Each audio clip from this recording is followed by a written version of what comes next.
Defer to city attorney. The attorney has looked for this. I think the easiest thing to do, Mayor, would just be take it paragraph by paragraph and kind of explain, uh, what the new agreement will entail. But before we get into the new agreement, let's talk about the reasons why this being considered and some of the things that have changed. So prior to this agreement, the city has been operating under either expired agreements or agreements that were, well past their useful life. The 1995 sewer agreement was the agreement between the city and the county that provided for the sewer line to be ran out to the industrial park. The 2003 agreement was the agreement, three-party between city, county, and IDA that authorized the city to provide infrastructure and service the industrial park. And then there was a contract, I believe it was in '99. It expired in 2009, and that was the project that provided sewer for DOT and the jail. Like I said, that was expired.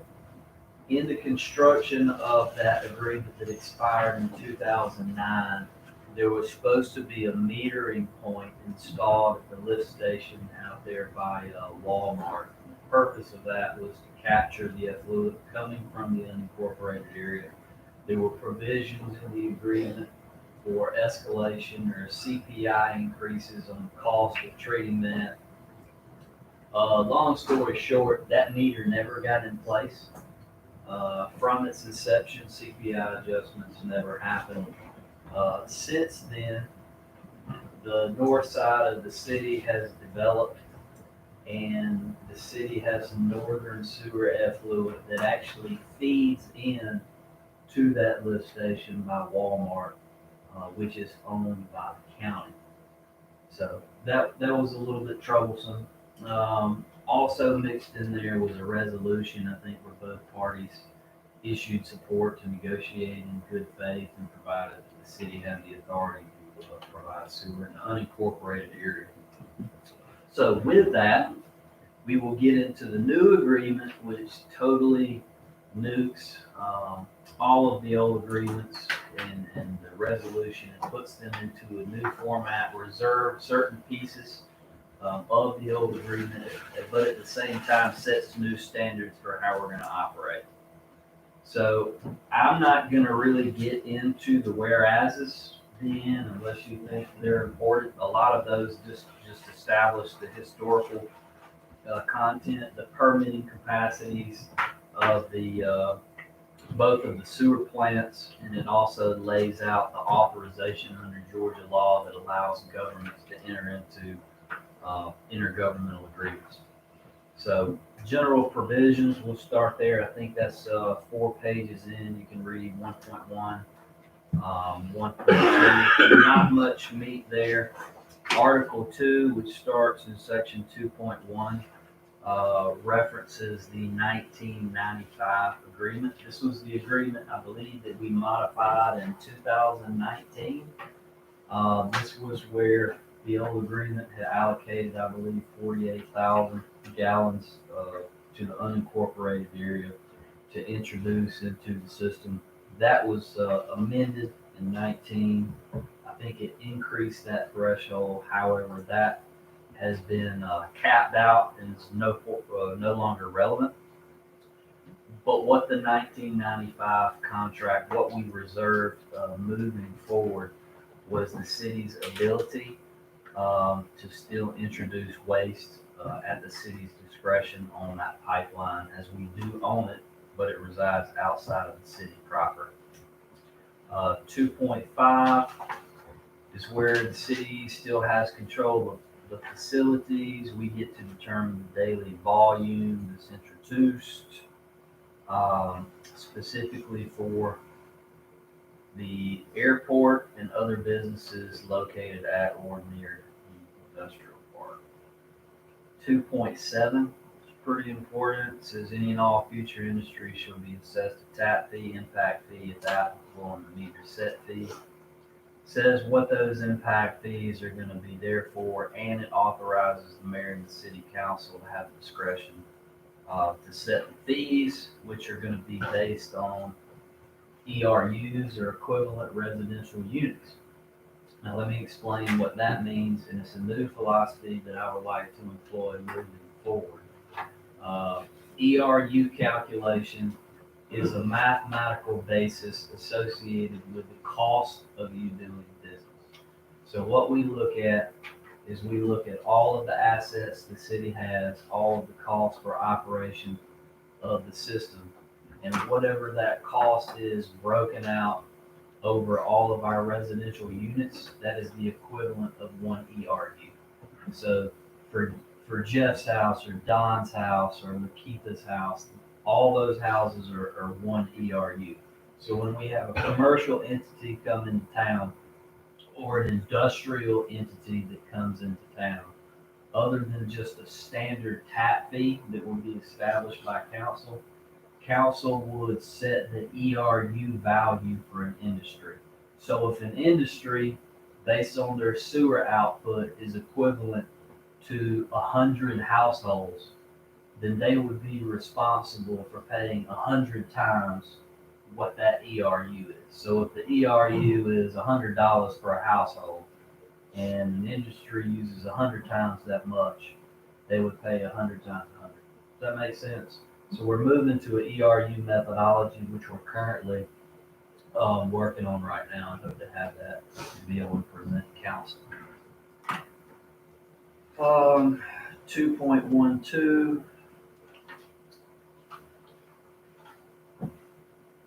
basically says we have the perpetual right to still operate the line. Oh, so let me ask you, Yes, sir. is the impact fee specifically used to set it's a residential unit? You know, when you see an industry, it's 100 times a household. Does that use to set the impact fee or also that fee meter set fee, mainly the impact fee? Well, the impact fee is to buy into some of the old costs of the system, and for the perpetual use of the system. The impact fee is more tied to direct improvements that may be necessary to accommodate that use. So it could be two separate things. Could that be used for intent-based things too? Could If there's a certain industry. waive impact fees, yeah, you would have that authority.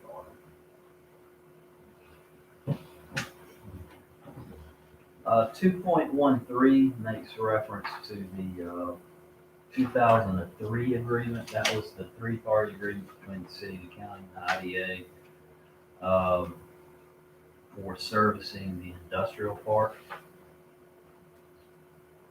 2.4 is just, I think that's the old language we carried forward.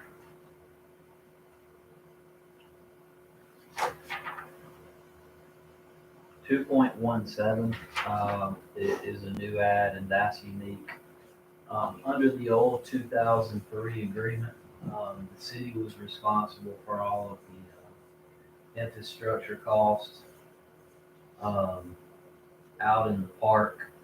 2.17 specifies that all upgrades within the park shall be paid through the IDA. And I don't know exactly where it is, but I read it a while ago. There's a provision in here that says how that's to be paid, and the cost associated with that is paid through the unincorporated taxing district. Is that not correct? Yep. How much wastewater can we legally process through our treatment plants, like? 4 million gallons. Where are we, say, if we put in an industry or two now, to increase capacity, what would that take? So the realization that we looked at was Bell Creek was permitted at 2 million. It's happy at about 1.25. And to be able to realize the full capacity at Town Branch, improvements have to be made, right? We have to be able to get it to it. We have to be able to process it. So that's part of the $8 million project that we just let. We're increasing the pipe that goes down there. We're installing a clarifier. Other. So we figured we could free up 500,000 gallons of capacity by doing that particular project. I think we said 30%, and this was kind of just an industry standard recommended by our engineers. So we went out, we said in a perfect world, if we had X amount of capacity, how much of that are we willing to shave off for industrial growth? Because with industrial growth, hopefully comes residential growth, hopefully comes commercial growth, retail growth. So he says somewhere around 30%. That's how we got to the 150,000 number. Based on the permitted capacity, what we would free up at the plant, we shaved off 30% of that. And we said we got 150,000 gallons that we can earmark for industrial development. However, for us to be able to do that, we've got to build this pipeline, which is subject to other provisions in this contract. So really 500,000 gallons. But take this into consideration. We've been operating under the 95 agreement since 1995. When Ray News came in and we did the calculations and modified the agreement in 2019. Correct me if I'm wrong, but wasn't there only 78,000 gallons coming through? Wasn't that the modified numbers in the 95 agreement? It's like 48, 78, or 75, something like I that. think it was like 68. 68. So since 1995, really you've only permitted 68,000 gallons. So how long will 150,000 get you? It really depends on the type of industry we land in. And a lot of that discretion via this contract, we will broker to the IDA to make that decision. Because some of the economic decisions need to be, if Doug's bringing in an industry and he needs 150,000 gallons and he's going to make a $750,000 improvement and he's going to hire 4 people. Versus Lakeitha's bringing a business in, she's going to have 75 employees and she's going to make a $20 million investment and she only needs 10,000 gallons of fluid, right? Lakeitha's is a yes, no brainer. We're going to do it. Doug's is probably, we probably can't service you. You need to look elsewhere. The very opposite extreme of that is Jeff comes in and Jeff brings his industry and Jeff's going to make $750 million investment. He's going to hire 2,000 employees, but he needs 750,000 gallons of soup, right? Well, we don't have it. But for that investment, we're not telling Jeff no, right? Yeah, we want you in our park. And then that's when the city and the county get together and they say, hey, this is a home run for the city. We're about to go do a bond issue. We're going to build a new plant and Jeff's going to locate the industry. So there's a lot of metrics go into decision making. But what the county and the IDA and the city have negotiated and thought would be in the best interest would be to at least have some discernible value tied to sewer that could be out, and they could take it out in the market, right? So that's where we got to the 150. Okay, 1995, both BF Goodrich and Thompson Mills were up and running. So they were full capacity. So how are we now in relation to the amount of wastewater that's being processed through our plant as compared to when we had 2 major industries fully operational? Well, my understanding was that they owned their own treatment facility plant, right? And that the one that sits out there at the old fire burn station. So I think they had their own permits and on everything, Okay. which I don't know that. I was asking the impact because when they went down, when you increased the capacity. Yeah, but We've I think they had their own permitted capacity. I could be wrong, I don't know how that went. But that was my understanding. They had their own plant. And then when they went bankrupt, the city absorbed that. I don't think we absorbed the permit, but we absorbed that treatment.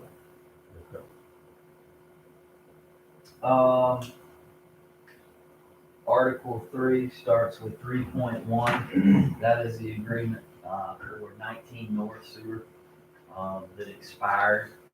As you remember, we agreed to negotiate in good faith if we reached impasse. Otherwise, we would operate under the expired agreement.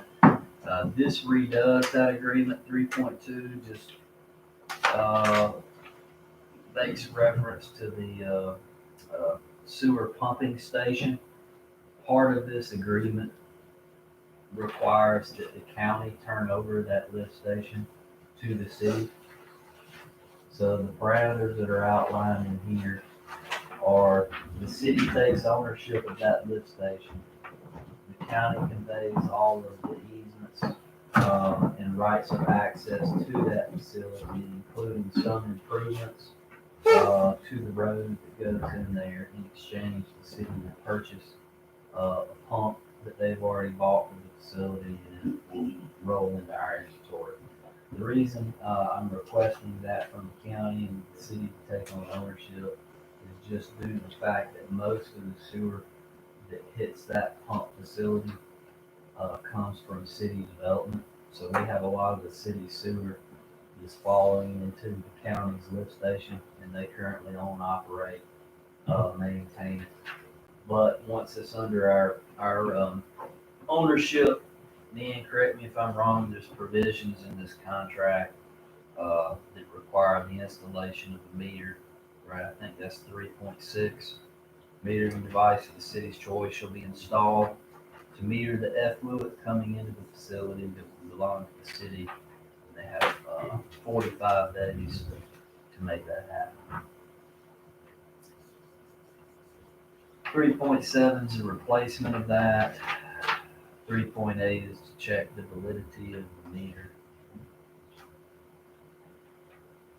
3.10 is also an important aspect because after this contract is inked, the only unincorporated capacity that will now be allowable is that which is permitted through the IDA or specifically allowed by the city. In layman's term, if you want city and if you want sewer and you live out in the county, there is none. Unless you're an industrial property or commercial property that's run through the IDA. So this is kind of we're establishing a status quo baseline for everything that's in existence. Anything new would have to be subject to future negotiations between the city and the county. This caps everything. So 310 basically says there's no more. The county will not allow any more taps on that system. Article 4, adoption of ordinance by county regarding the IPP for its permanent discharge. What this means, and it's currently in our code of ordinances, that anytime we have extraterritorial sewer, meaning sewer in the county, it's questionable as to whether or not our laws would govern that outside of our EPD permitting process. So this is a reciprocal ordinance and set of regulations that would have to be equally as stringent to the city's ordinance that the county would have to adopt that ultimately protects our sewer system. We were actually supposed to adopt that under the old agreement. It just didn't get done. Correct. So 4.2, no industrial customers can be permitted without going through our IPP process. That's your industrial permitting process. And the way that works is there's a qualifying set of documents that have to be filled out by an industry, which determines whether or not they have to get an industrial pretreatment permit. The pretreatment aspect comes in because most sewer we think of as in terms of residential stream, right? Well, industries are a little bit different because in their process, there's chemicals, there's nutrients, there's loading. So the type of waste they send you is a lot different than residential strength. So Brian and his crews at ESG, when an industry comes in, they'll have all the paper filled out. They'll have to do some sampling if there's another facility we can check. But otherwise, the industry coming in fills out the paperwork, and then we determine if they have to get an industrial pretreatment permit. What that requires is it requires JD's industry to have to put in certain operations on his side of the building that will take his sewer from bad strength and bring it all the way down to the allowable limits that we have from EPD in our permit. So Russell, let me ask you, in the case of say Renew and which, if this had been sort of strictly followed, we would probably been brought in earlier and had. Well, if this were in place, then Renew would have went directly to the IDA. Early on, and one of the first steps would have been to determine, their effluent Yeah, and what the demand would be. And we went through that, and Brian did have to get involved, and they are on industrial pretreatment. They actually have a pretreatment process out there on site. So nothing with regards to industrial pretreatment will change. But the mechanism by which it would have happened, yes, it wouldn't have been the counties to give away. It wouldn't have been the cities to give away. It would have been the IDAs to decide whether or not they want to allocate that capacity. What's our percentage of the IDA? You can find ownership funding right at 36%. When you talk about assets, that's a different question altogether. Because if we fund ops 36%, but then there's situations where they obtain assets outside of the city and county. So how you would split those up, I don't think the agreements were. 36 is what I think. 4.3, county agrees to disconnect those who are in violation. If they don't, the city has the right. All right, Article 5, this is where we get into the details. 5.3 specifically, that $9.9 million is a big number. That is the total project cost inclusive of, I believe, the city's current operations and what we're doing sewer-wise, plus the cost of the industrial, the transfer pipe. So the transfer pipe is a little over $2.1 million.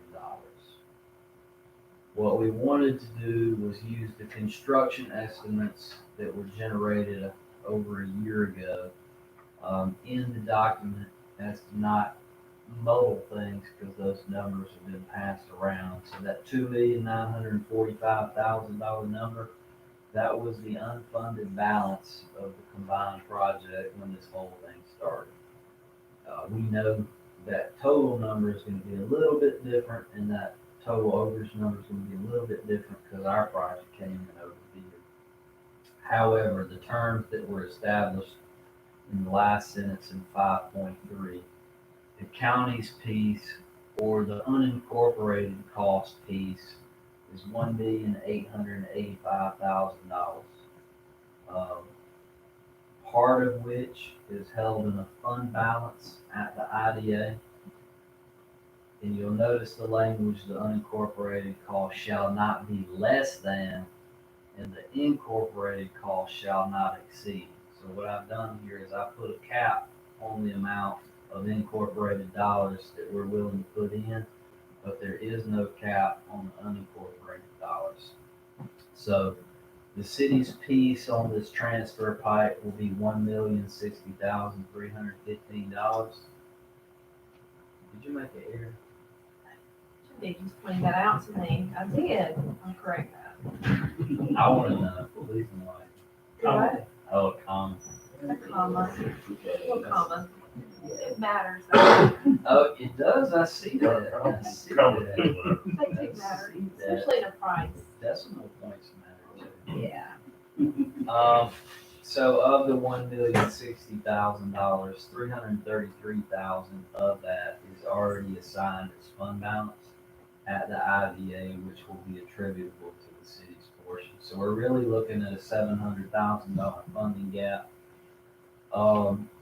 If this thing gets inked and we have to build a pipe, we have sufficient funds, in sales tax to complete that work. Or we can look at alternative funding methods if council so chooses. 5.4, it says that we're gonna split all of the legal and engineering costs 50/50. A lot of the design's already been done. So once the contract is inked, they'll have so many days to, remit half the payment back to the city. That's for past incurred cost and going forward. Correct. 5.5 kind of touches on that. I think that's the future. That's the future engineering, and legal cost. 6.1 and 6.2, I've already explained that. That's the lift station out by Walmart, that we said the city wants because the city's effluent comes into that lift station, provided they give us all the easements to fix the road and we buy a pump.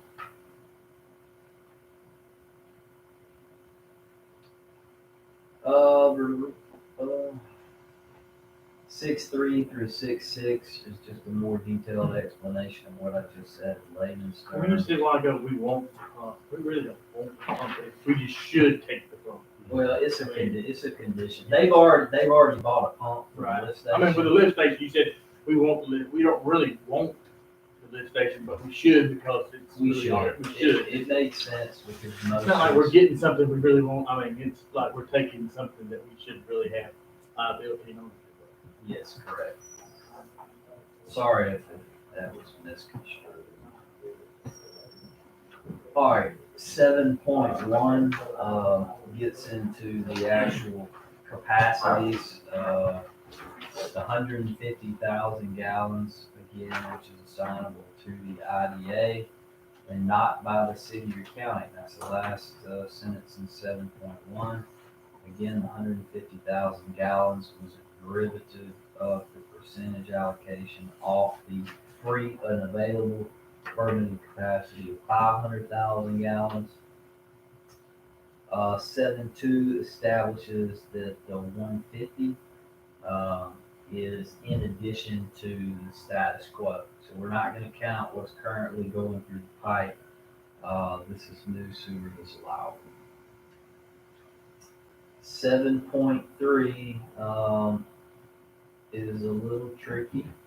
So Renew has requested additional 15,000 gallons on top of their permit. They're currently permitted, at 10,000 gallons. I think they want to, run new shifts. What we did was we took the cost of the transfer pipe and divided that out, for the cost of 150,000 gallons to get an assignable value to 1,000 gallons of sewer. And then just proportionally did the math on what the value of 15,000 gallons would be. And that came out to $211,632.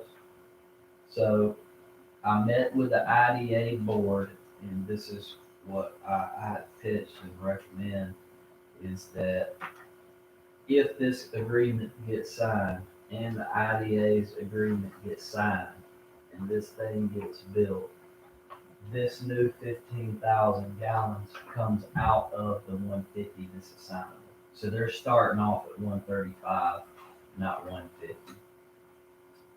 There's a project doesn't get built out for whatever reason, that this contract becomes null and void, and then the city is to be remunerated that 200 and some odd $1,000 in exchange for the capacity. Does that make sense? So we're giving them a piece of the IDA's capacity, but if the contract doesn't pass, then they have to pay us the $211,000 for issuing the new capacity. All right, 7.4. You'll see a familiar number. The familiar number is the 1,885,000. That is the unincorporated cost of the transfer pipe. The 2,945,000. That was the total unfunded portion of the entire project based on the original construction estimate. We know in today's environment with prices that when we put the project out to bid, likely we're not going to hit a construction estimate, right? It's just an estimate based on engineering costs. So what this provision did was they added a 35% multiplier to the cost of the unfunded portion. So the unfunded portion of 2.954 at 35% comes up to $1 million. So if I put it out to bid and the cost of the project is $1,030,000 over, we can eat the deal. It's unincorporated cost, and we move forward. If we put the project out to bid and the cost exceeds that, then we've got to come back and negotiate. If negotiations fail, the project doesn't get built, the contract's null and void, there is no 150, the city gets repaid for the $211,632. I get all that right, Deanne? The provisions of this, article are void. You were saying contract. Just that provision. Right. And the end of 7.4 is exactly what you were saying, that we are allowing the 15,000 gallons to renew. And if this doesn't go forward, then we have to pay. So the other provisions of the contract would be valid, but the total 150 goes away, right? All right. So if this got done, when would work begin on that transfer? Late summer, we had to rush. I mean, we're 70% through design, so it's just finished design and we put it out in bid. Yeah, that's been one of the crux of the issues is in debate of how far do I push engineering in anticipation that this is actually going to happen and will actually be. I don't want to spend a whole bunch of engineering dollars designing something on something that's not going to happen and I'm not going to get my money back. So at 70%, we kind of pull the plug. So stop moving, let's get an agreement, then we'll reboot.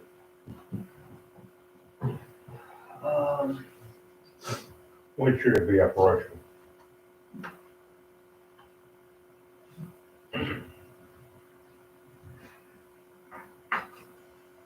Depends. We could ink the contract and sit for 7 months before we bid it. And that may be a good thing, right?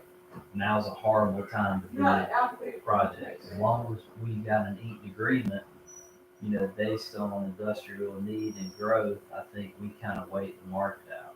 If push came to shove, I don't know how long. It's probably a 290, 300 day construction, maybe longer than that. It's a lot of pipe. I don't know. We have to wait and see what kind of bids we get. I don't know that I would be in a rush to build it just based on the current construction market.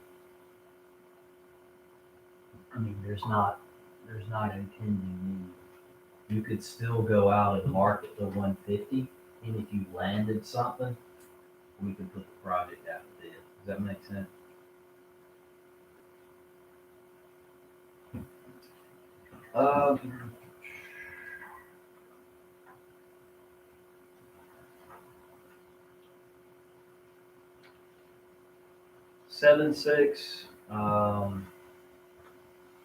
says if, there's debt service through the IDA to fund this part of the project, we don't want any liability on our books, um, from an obligation standpoint, meaning if they bonded it, the credit would have to be on the county, not the city. Also, 7.5 is the language you were looking for earlier about the incorporated funds have by IDA are not to be used to fund portions of the project that are county's obligations. Common threw me off. I'm sorry. It really did. It's got me out of sync. Um, 7.7 is unique. 7.7 states that for any industry or any customer that uses the capacity that is provided via this contract, that the county will pay to the city an amount equal to 3 mills of tax, which will include revenue industries. So once this inked, annually we'll start collecting 3 mills of tax. I guess it's a payment in lieu of tax that will be issued by the county to the city.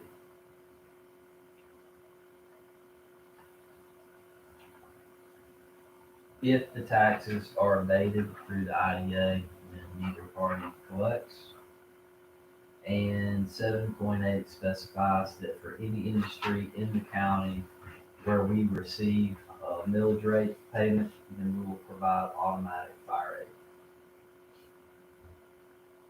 aid. 8.1 just says that we will apply for GFA loans on the county's behalf.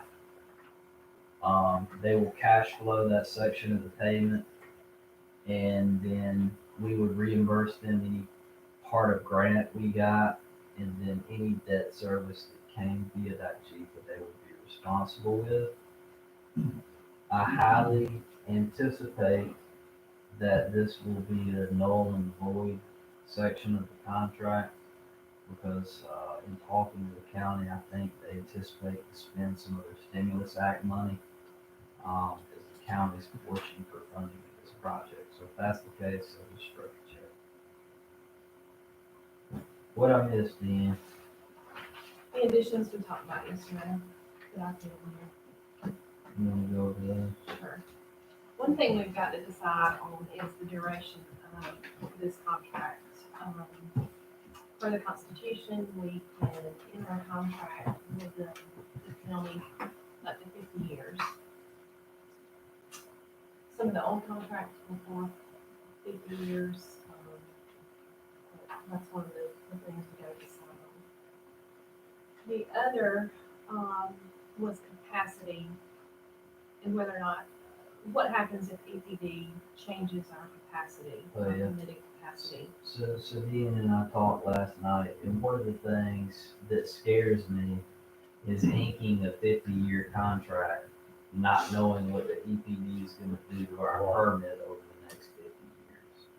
So I wanted some language in the agreement that if EPD comes in and starts tweaking my contract, then this has to be renegotiated at that point, that I'm not gonna be bound to it. So it kind of says if something happens with our permit that's beyond the city's control and of the city's, something that the city didn't do, I'm not gonna be bound to this particular agreement. I don't know exactly how to word that, but that was kind of the intent. This too, if you wanted, if by some chance you landed something good and went up on, and you got a new or eventually get a new water treatment plant that can hold 300,000, you wouldn't want to hold it to that, because you could say, yeah, they could get more. So I mean, it would be Sliding. Yeah. sliding up or down. Yeah, I was mainly looking at it from an angle of how do I protect the city if for whatever reason my permit gets curtailed. Now I don't have 2 million. Now I got 1.5 million. Well, that changes the game, right? Now we don't have as much to do with.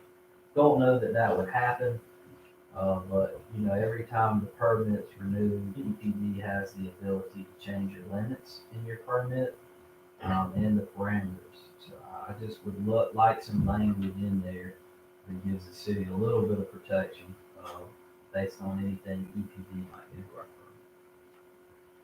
And I've got some questions. What do y'all think about term? So the term, so these are the pros and cons of the 50-year, right? So we do a 50-year agreement. Odds are, if anything's abated project-wise, there would still be some back-end tax revenue collected over that period. The downside of the 50 years, what if we miss something? These years are a long time. You had predicted this in 1960, when Yes, we ordered that. yes, no. No, I could not. Question on, like I said, let's look down the road, 50-year contract, all right. We have to build a new treatment plant. Right now, that's what, $75, $90 million to build one. I would think that's gonna tie into your permit. That's gonna be a substantial change to your permit, right? So I think that's the kind of stuff that we need to get into EPD, which would break this out.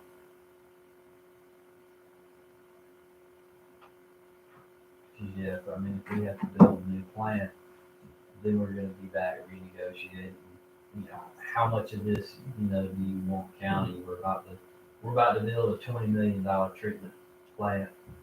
Do you need any capacity? So do you wanna buy in on the front end to get that? And then we negotiate that out.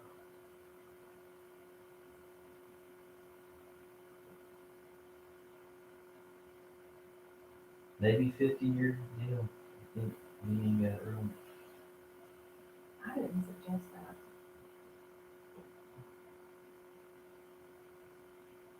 I was thinking like 2025.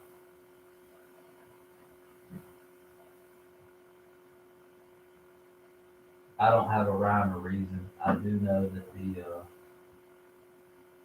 50 is just that's the max that the state will allow. That's how I'd say. So what's, it seems like go a shorter kind of conservative on our part. What is the pro for going to? The anticipation that you're gonna generate a little bit of tax revenue and you don't have to touch it for, I mean, most abatement schedules are what, 20 years?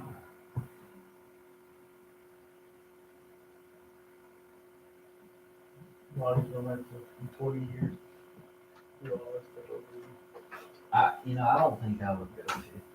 Why not have it with the option to extend, so you basically, it's 20 or 25 years, that, it's fine, you just can extend it and not have to redo it. So 10 years with automatic, unless you party. It's out and then give them like a year notice to get out or something, it's just one of the parties. I can write it on there. But you're saying the 10, You know, if I'm the county and I'm putting in 2 million gallons, $2 million, I want it at least long enough to substantiate my investment, right? Can they mention how long they'd like to go? No, I mean, we just figured out there wasn't a term in it and they haven't. I would say 50 years is a long period, and you just don't know like a man continue from that. You know, I would just say go a certain period with the option to renew it another 10 years or whatever. So are you thinking that, I guess you said 20, 25, you got 20 years? Well, the problem that cities have historically had on unincorporated sewer is Jeff lives way out in the county, and I billed Jeff the sewer line in 1970. And then all of a sudden contracts expire. and I don't have a contract to provide anything to Jeff out in the county. Well, EPD's not necessarily gonna let me dig up that line and cut off all those people's sewers, whose issue, then we, it's almost like we lose leverage, and once it's in the ground, we kinda got it. Unless there's a punitive damage that you can put in. I mean, I think the old contract had some language that the county would have the option to take over certain pieces of the pipeline if they wanted to build a plant, right? If you think about it, which was the driver of the original discussion, why are we providing sewer in the county, period?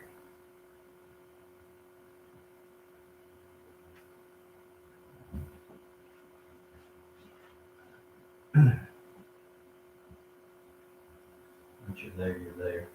I don't know how you want to do it.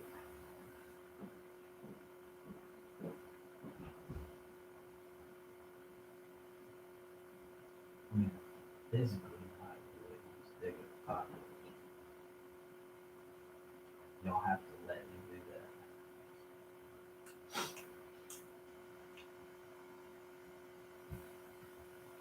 So what's your problem? Point being, you got all these industries out there, and 10 years rocks along, and the county says, we want out of this contract. What are you gonna do? You gonna dig the pipe up, shut all the industries down?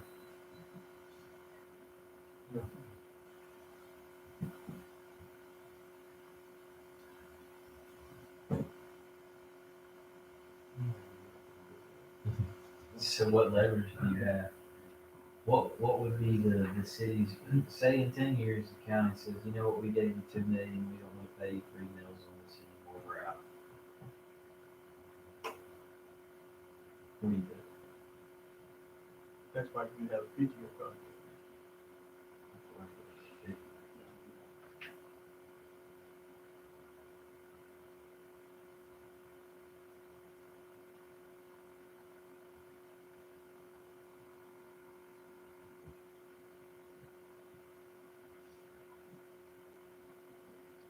The only way I would do, less is if you could work in some sort of clawbacks.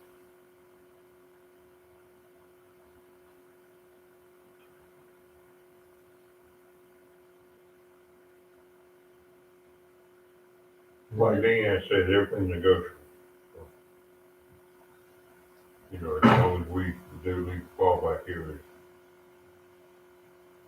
Well, and the benefit of a longer contract is you give some credence and peace of mind for industrial customers who may want to locate out there that are going to do their due diligence and maybe perhaps look at intergovernmental agreements that are tied to their service.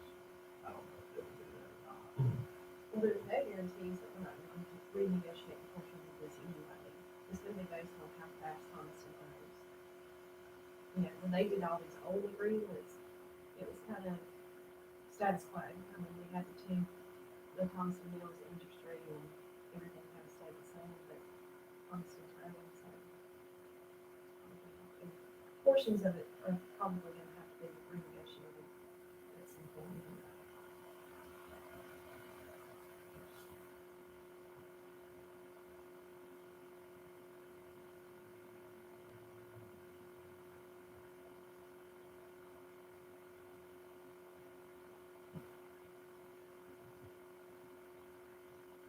Just a question. North side ever decided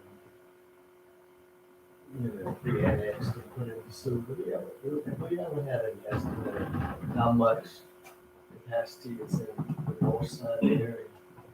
You could, it would be part of that, 150, right? The problem with the sewer on the north side is it doesn't run parallel to 19. That line is more off to that DOT line is more off to the west. Or it doesn't follow the road, it's way off to the west. So you have to figure out a way to get it over there. The other issue with annexing the north side would be that's currently not our water system. So it's county water. And when they widen 19, they didn't replace that water line. You will inherit that problem.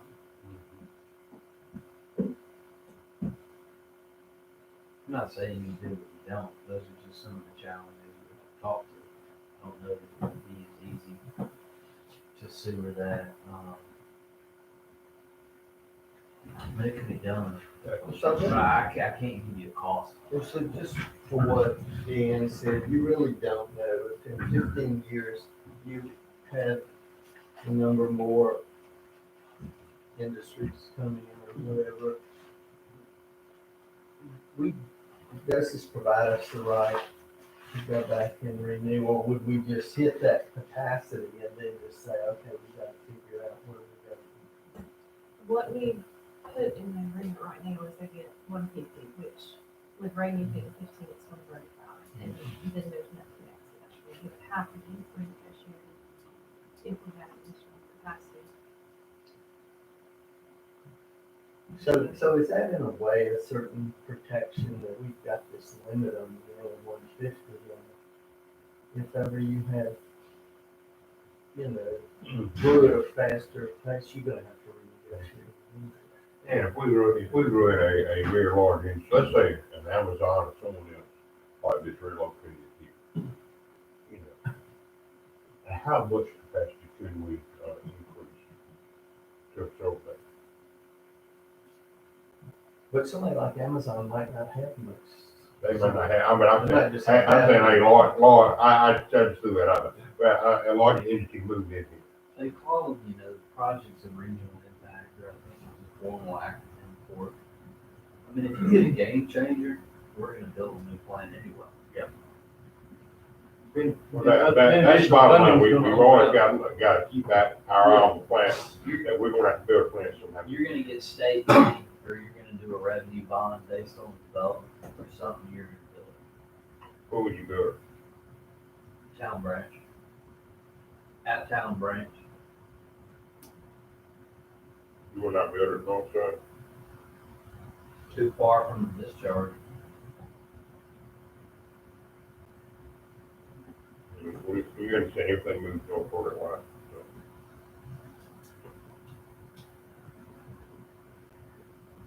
I think maybe you gotta put a provision, like, so if I have to build a new plant, am I gonna give them credit for the 150 they already bought? Or am I gonna make them, well, I guess, based on the terms of this, they'd be responsible for 10%. So if I had to build a new plant, by virtue of this contract, they're eating 10% of that cost. So it kind of is built in.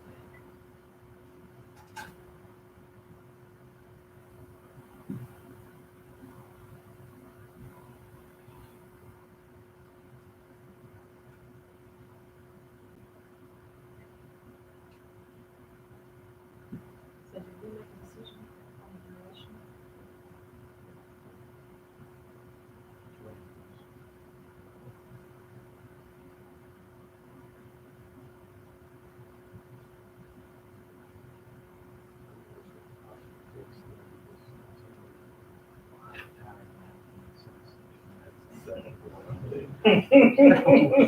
Gotta worry about I'm ready for it.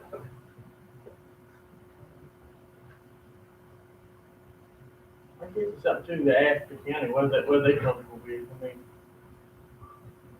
Should be a kind of a question yet, I mean, are they gonna be comfortable signing 20, would they rather 50 or? Talk that they. Well, a lot changes in 2 decades, right? I mean, a half century is a long time. I don't just think, with all the things that could change, why would you want to, to look at it, and they have the option to extend it? Because if you do 25 years, it's all, everything run like it is now, all you gonna do is say, take this, copy it, change the date, 25 more years, sign it. Think about how much has changed in the last 50 years. The last thing we want to do is, You'll have a new plan within 50 years, Okay, probably, right? you don't want to put something on a future council that's like, what was this idiot's thinking? You know? We listened to Russell. Yeah.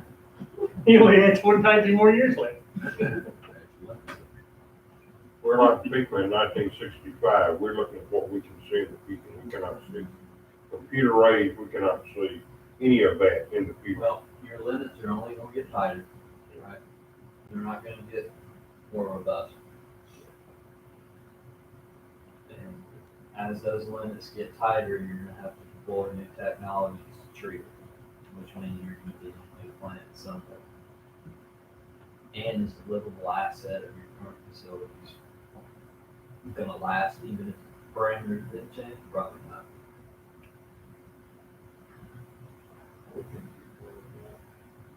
Not go through, because this seems like the risk is greater before you go in, you just don't know the there or something, but if you like to extend it another few.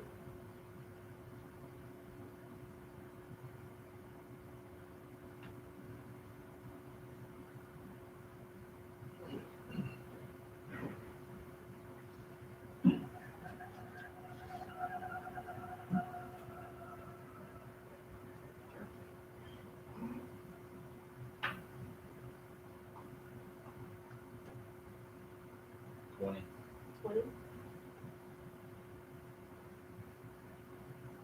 The only other provision that we're gonna add is one that specifically states that the article, which is the capacity article, is not binding on either party until such time as the agreement with IDA is actually signed. And if it doesn't get signed, then that 135 capacity is no longer. And we'll have some language in there, UPD, that's back, and says, hey, y'all don't have this much.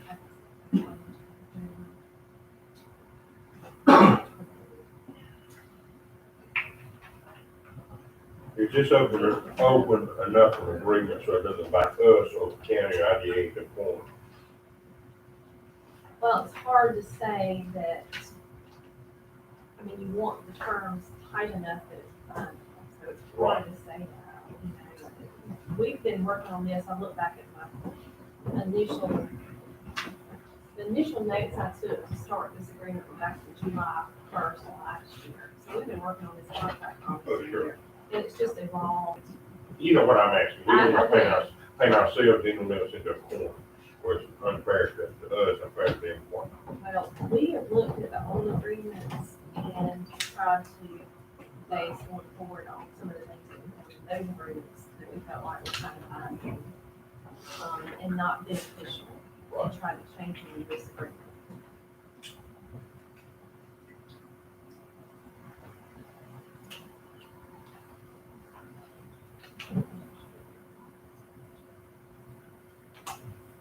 I'll talk to Jason Garner, his boss, on the term. Who's gonna be benefit in this pipe? You know, regardless of what we do. So y'all have any other questions about the contract? There's a lot of stuff in one agreement. This is I mean, pretty significant document that impressive that he got it ready and done and speaks volumes, probably more than most people would think. It's just another contract, but it is it's something huge and much needed.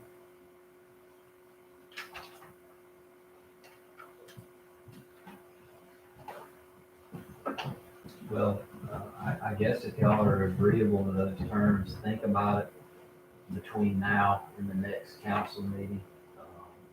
And if you have any questions or concerns, let's revisit it. we'll plug in the term and, we'll be ready to execute. I don't have any- Do you see any weaknesses? I've been looking for them. And about one a week, right? I mean, you look at this from a different plane than we do. He's changed it a lot. He's changed it. Well, we've gone over this extensively with Lonnie from a financial point of view, with Trey from an engineering point of view.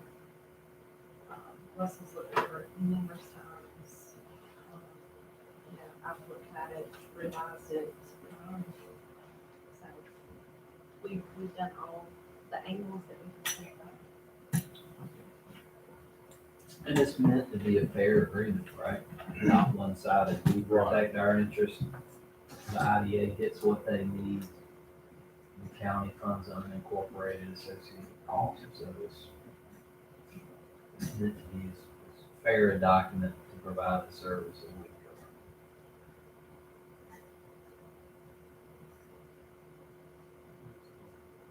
And the county manager looked at it.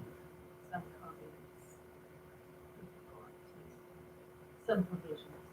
Or we could hire that lobbyist we found out about the other day. And we could legislatively annex the whole thing and forget about the contract.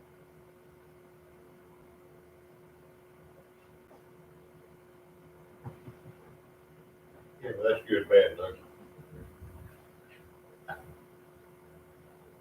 You lose control of it. Why, it would be in the city proper. You don't depend on those things.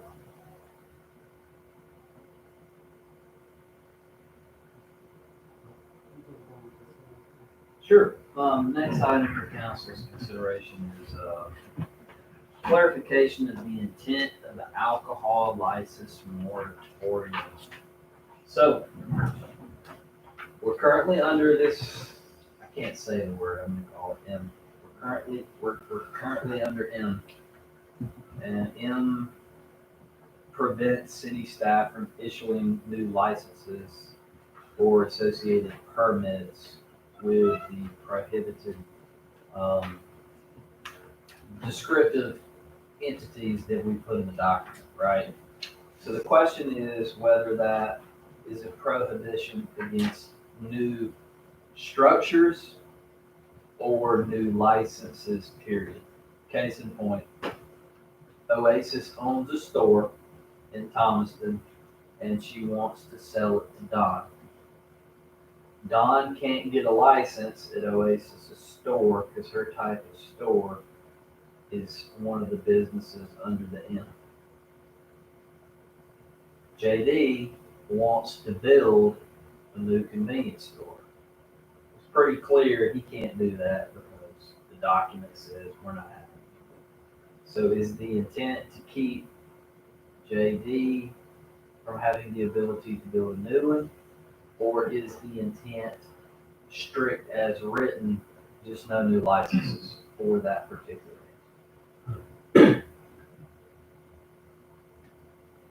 The analogy, I think I used at the meeting is if Oasis has a convenience store and you have an alcohol hearing for whatever reason and we suspend her license. Bridge comes in, applies for a new license. Next day they're up and running.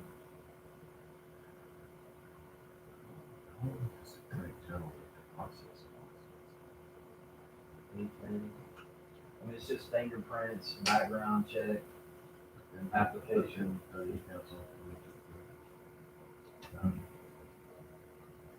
We issue the license. When does the moratorium expire? November. I don't know how long the state's process lasts, or takes. You get a state Yes, license. you have to have a state process too.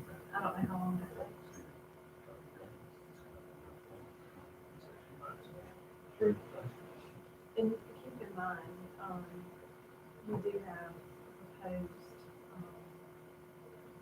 new ordinance, alcohol ordinance,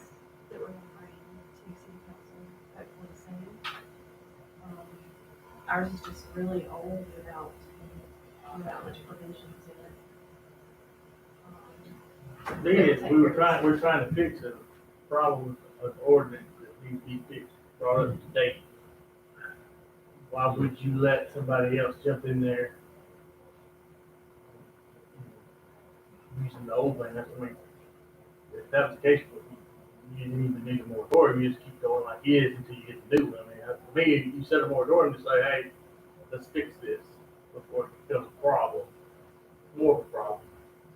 We've got a couple of things underway. One is the alcohol ordinance that we need to revise and adopt, and then the zoning, which is not yet ready for us to, for Russell and I to even present at this point. So those are two big things. In connection with that is the sign ordinance, where we're trying to do the zoning ordinance with the sign ordinance. So we've got several things going on. The market analysis that we're waiting on.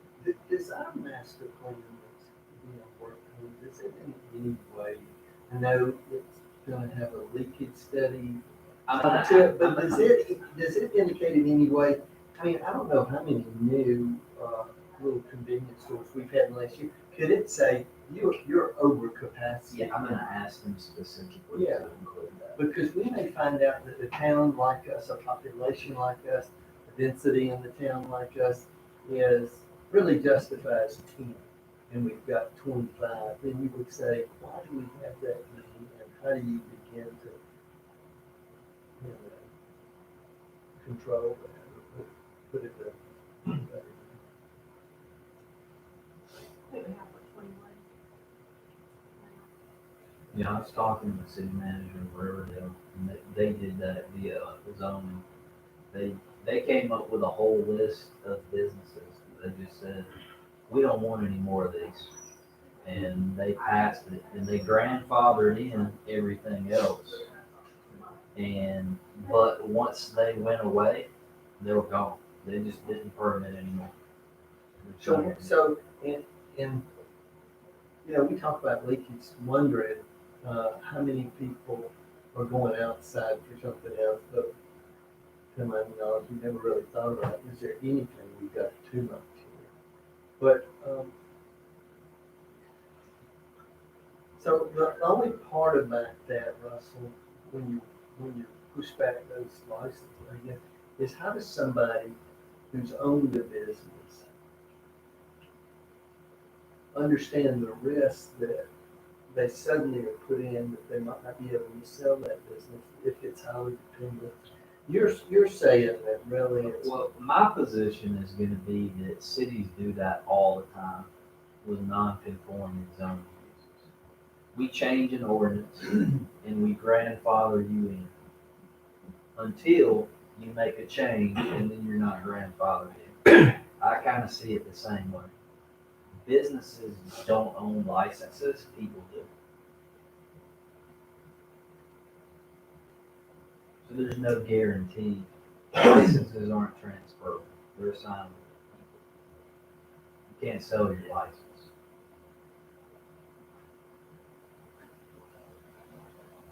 How will this issue be addressed by the master plan that we're working on for development? I mean, we're gonna ask for recommended based on population and market, right? And they'll give us some basis and number, and I think that's what you have to base your future ordinance on if you wanna do any curtailment, right? Because it needs to not be arbitrary. It needs to be based on data, and that would be the data. The eye test is the issue for the moratorium, and the cure is the rezoning, which provides data for the redrafting of the legislation that'll help prevent that. Is there a,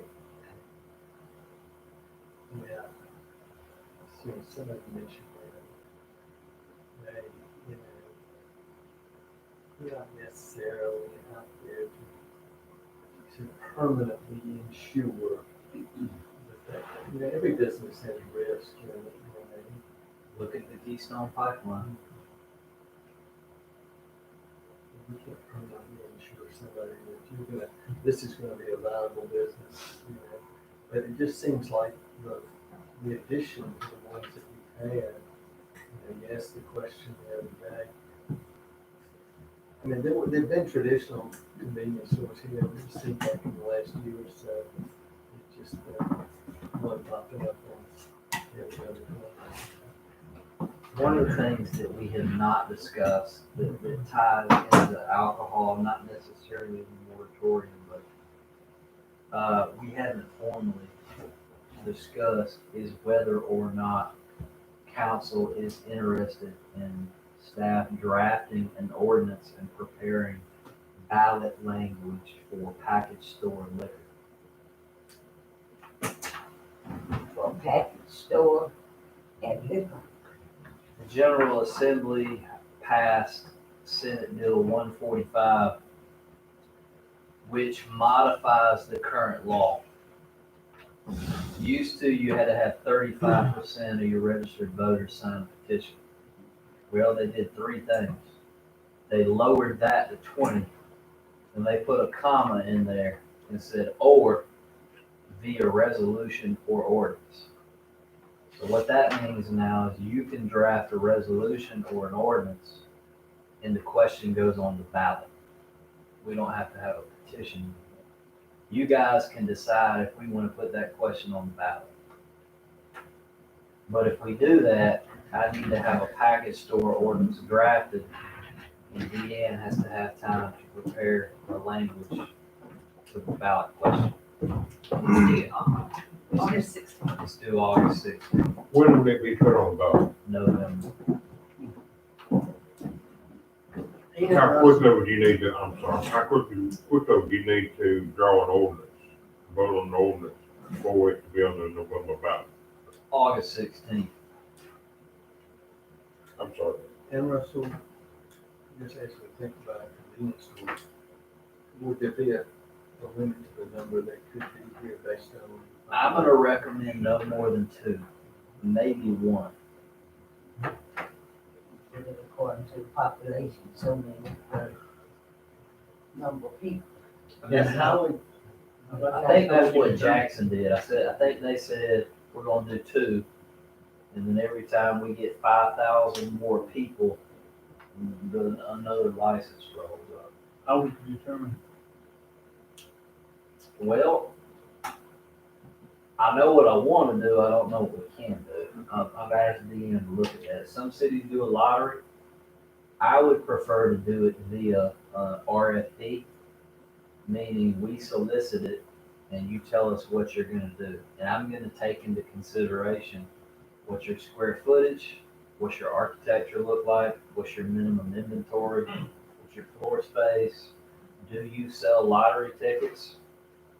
You know, all this kind of stuff, and then we make a decision. I don't know if you can legally discern it that way. I would prefer redevelopment projects where we take a blighted structure and turn it into something different. I think if we're gonna issue the license, there should be some common public benefit for that.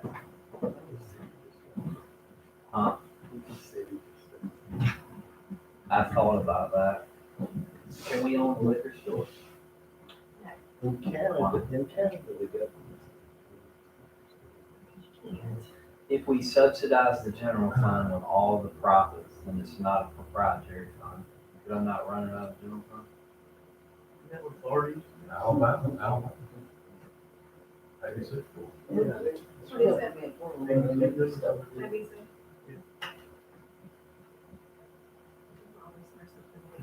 Doug asked that question. Judge.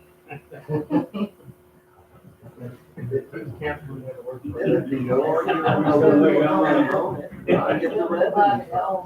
Hey, your utility bill by the table, you can get fine. Well, Montana, more than 250,000 on cash. Don't get that. I think it was me. They own it. Just winning. Those were airlines. I understand.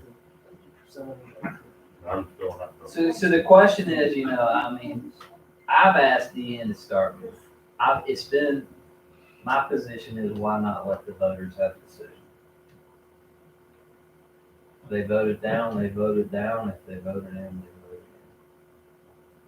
So that November ballot would have that, SPOS, and we have 3 council seats left. So you would have to have a special election and because of having a special, you'd have it on the ballot already. This year. Doug, I don't know this year. Tough and George.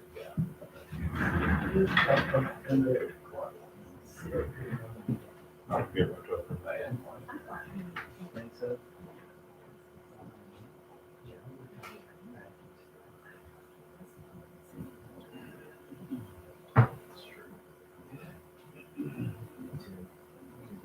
They'll take dollars in us can't, they're going to fight can't, across the river. So we'll continue to work on that unless y'all tell us otherwise. We have to do it by August 16th, which is on the ballot.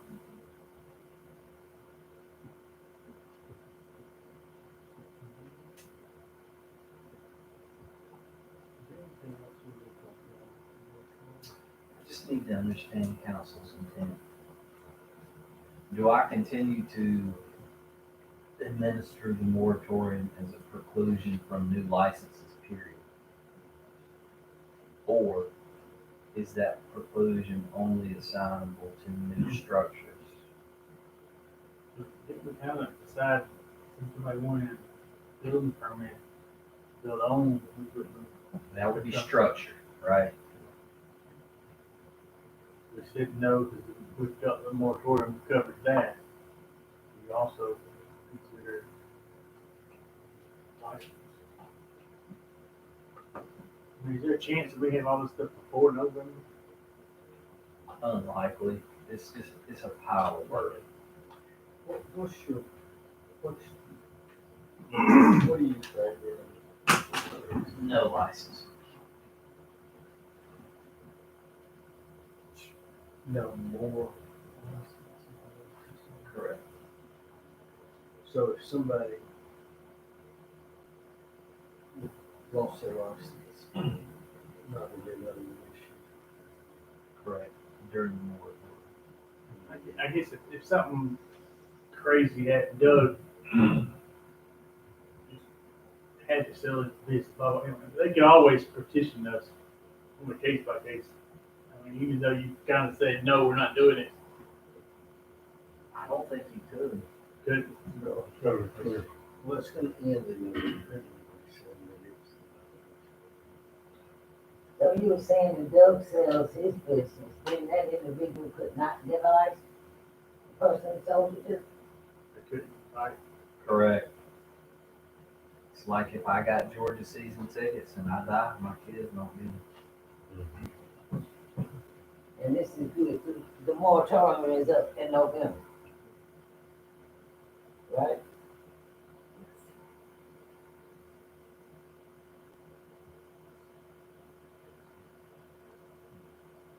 It's really What did you council, say? it's council's decision, we'll implement it however you see fit. Who did you say was doing that tour back to them? Places out? On the business, that wasn't tied to alcohol, that was just tied to business particularly. They zoned out certain type of businesses, they didn't have. Would that be a good point for this people to study? What are we short of, but what are we? And this particular issue arose because we were approached by a franchisee. And the franchise was selling. They wanted a new franchisee to come in. But we're not issuing any more alcohol licenses. The question is, do we devalue that particular business by not issuing them a license? So that's when me and I talked, was the intent to not build any more of those, or was the intent no more licenses, period, until this thing's done? Was the intent to leave things status quo so that the ones that run just as they had been? and then the new, or was it the intent? Just to, line across the board. What's your opinion?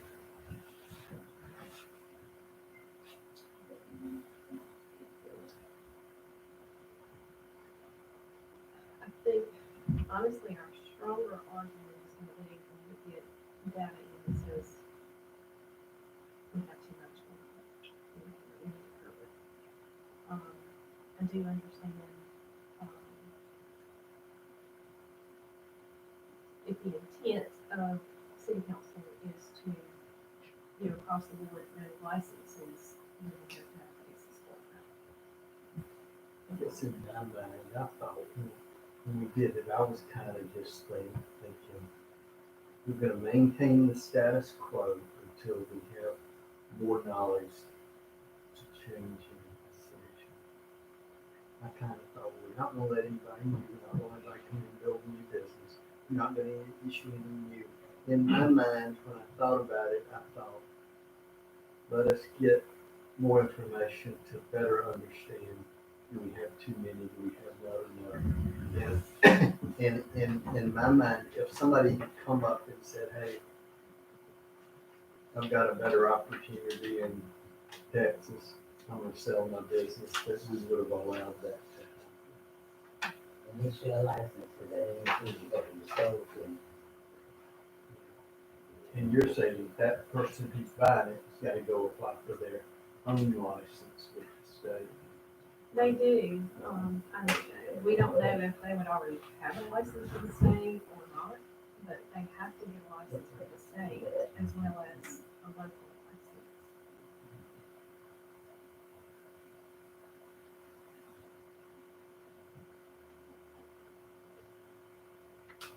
The moratorium as it is, does it say simply no more licenses period? Well, that- That's how the county's looking at it too.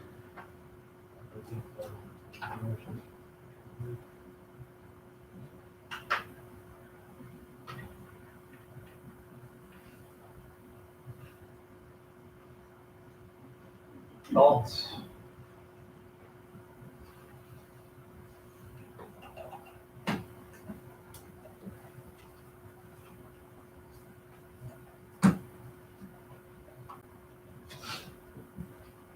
Or let that way, that's just the way it is. Until no. Comment on That's all I got.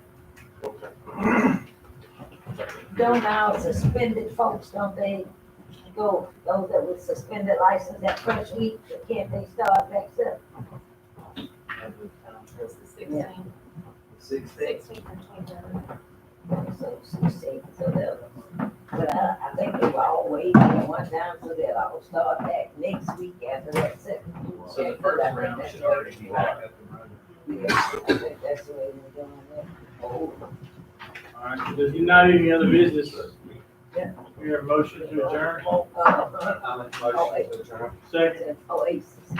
That's the city's All in card. I had favor, say that aye. card for Aye. the longest. It's, Aye. it's in my name, but it's the city's card, and I've just had it for the longest. it.